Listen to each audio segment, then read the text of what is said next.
I-35 South on the Motor Mile or visit MAQ02486.com. We make it easy to buy at Maxwell Ford. Taco Cabana is great because it's yummy food. It's delicious food. I love the crispy tacos from Taco Cabana. Ground beef, the lettuce, and tomatoes, delicious. I don't know what they use, but they season their beef so well. So fresh, every time. I just can't get enough. Right now, enjoy the crispy taco plate and a 20-ounce drink for only $4.99. Don't forget that guacamole, though. Guacamole, yeah. Oh, nice. Very nice.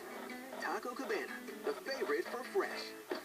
Kick off 2016 in style with a new RV from Crestview RV in Buda. 2016 Jayco J-Flight 26-foot bunkhouse travel trailers, $12,995 or $119 a month. Well equipped, heating and air conditioning, full kitchen and bath, and it sleeps a family of 9. Family adventure for just $12,995 or $119 a month. Jayco, generations of family fun. Crestview RV in Buda, I-35 South, exit 220 next to Cabela's. Online anytime at CrestviewRV.com. CrestviewRV.com. In-depth, investigative, only on KXAN News.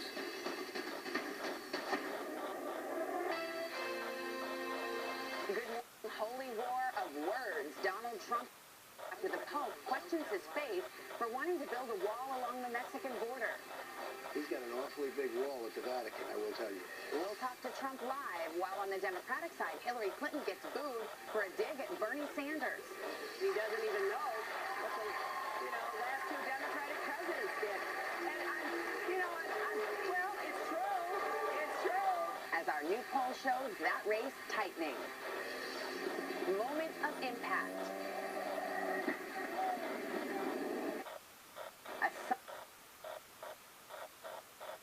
Five people injured, one critically.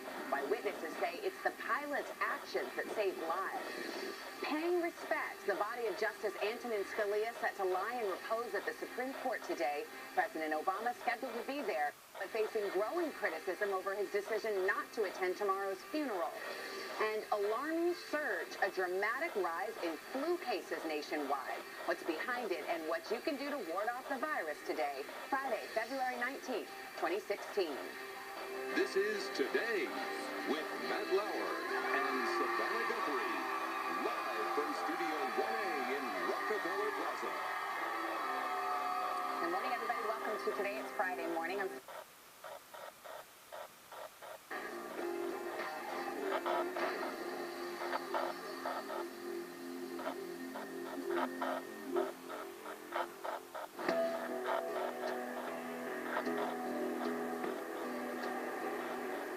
On a Friday evening in Studio City, actor Robert Blake and his wife of 2 months, Bonnie Bakley, head to dinner at his favorite neighborhood restaurant, Vitello's.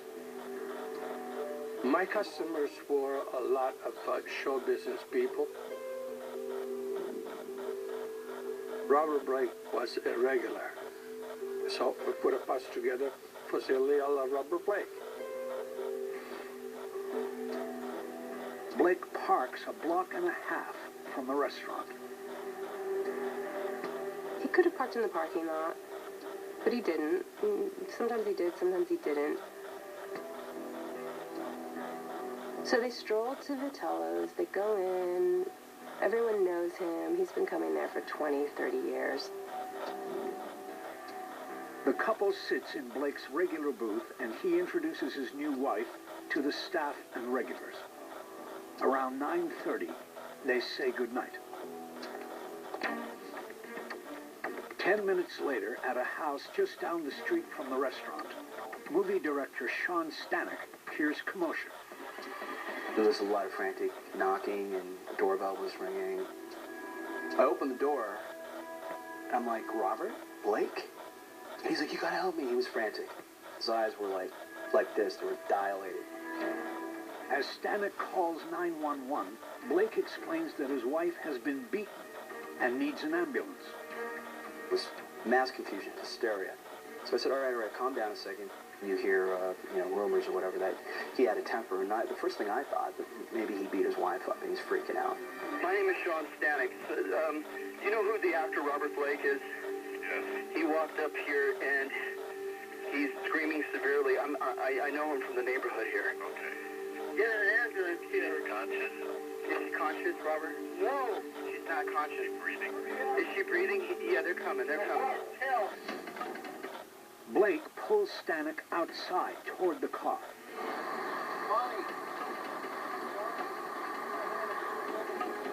Blake said, "I'd be right back," and I asked him, I said, "Where are you going?" He goes, "I'm going to go to try to get help."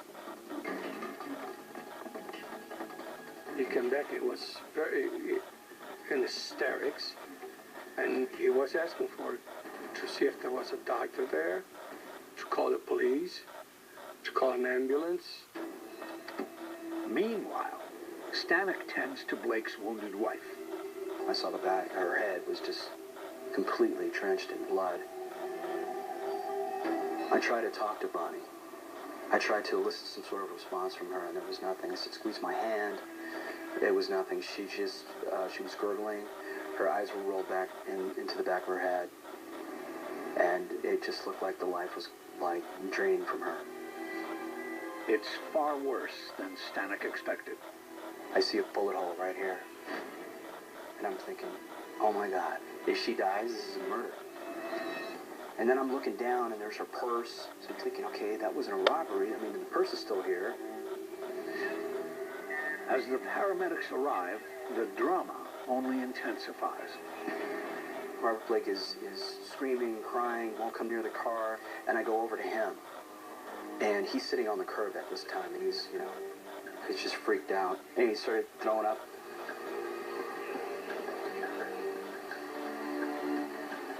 I was comforting him. He goes, "What's going on? Is she dead? Is she dead? Is she dead?" Which I thought was kind of an odd question. Several witnesses at the scene would later say that Blake seemed to be acting or overdoing it. He was shaking violently and crying gutturally. I looked at his face and I noticed there's no tears. And it felt performance-driven to me. Studio City is packed with people who work in the movie business. But this was high drama, even by their standards. And it was only the opening act. When the North Hollywood detectives saw that this murder victim was the wife of an actor, they called Homicide Special, which is part of Robbery Homicide Division, based in downtown LA. The cameras are rolling as police question the frazzled actor. Blake explains that Bonnie had enemies. And he said she was very afraid something was going to happen to her. Blake, who has a license to carry permit, says that he had taken his revolver out of his waistband during dinner and accidentally left it in the booth. He and Bonnie walked back to his car. They get in the car, she gets in the passenger side. He realizes, oh, the gun that I left on the booth, I don't have it with me, I forgot it. So Blake goes back to Vitello's. He walked back in through the back door, went to the booth, found his gun under the table, and then walked back. Blake claims that by the time he got back to the car, Bonnie had already been shot. And then the cop goes, "Wait a second. You carry a piece. Do you have that piece on you now?" Blake hands over the weapon, a Smith & Wesson .38 Special. Everybody back up. We got a gun. And I'm in total shock. And I'm thinking, okay, that can't be the murder weapon. I mean, that guy is not that stupid that he's going to hand over a smoking gun. But this is getting really messed up. And so immediately the police officer separated us. "Mr. Stanek, can you stand over there?" And it was on. Police fan out from the crime scene searching for evidence and canvassing the neighborhood. But from the start, there only seems to be one suspect in their sights.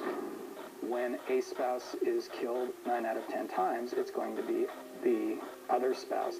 But police in general fail to recognize that there is that 10th time. I was in Monaco at the Edmund Safra murder trial when I heard about the Blake case. At first I thought it was simply too low rent to follow, but eventually I would be hooked. After so many years out of the limelight, Robert Blake was about to go center stage in the performance of his life.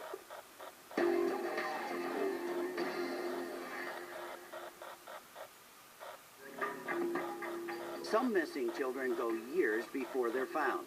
Here's one we really need to reunite with her family. Dean Pyle Peters disappeared 35 years ago this month. She was only 15 years old at the time and was last seen in Grand Rapids, Michigan. This is what we believe Dean looks like today. If you have any information about Dean Pyle Peters, please call 1-800-THE-LOST. A missing child should never be forgotten. Here's a dirty little secret. When you wash your face at the end of the day, you might only be cleaning the surface of your skin. To clear those congested pores, you need a deep clean. And today, you can get it with Proactive's incredible deep cleansing brush. And here's something even more incredible. You get the brush free when you order a Proactive system today. I love the deep cleansing brush because it really gets in those pores. I was using a brush that was over $200, and I like this so much better.